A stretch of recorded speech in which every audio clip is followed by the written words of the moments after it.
Never ask a question where you don't already know the answer. We know that, right? Mr. DeBruy smiled. He did not deny that he had sent Oswald to Bringier's store. He just said, "That's far-fetched." Wish we could use that. Mr. DeBruy preferred not to lie outright.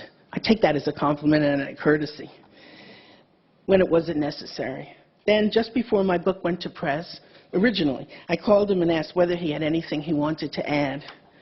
A person would not be very intelligent after all this time he didn't change his mind, Mr. DeBruy said. This was a wink to me for all my trouble. It is not evidence. In the 8 years since the publication of A Farewell to Justice, monitoring as best I could the releases that were still issuing from the agencies, and with freedom of information inquiries, let me say right now that everything that has come to my attention only confirms the validity of Jim Garrison's certainty that there was an intelligence component both to the murder of President Kennedy and in the cover-up of what happened after the assassination.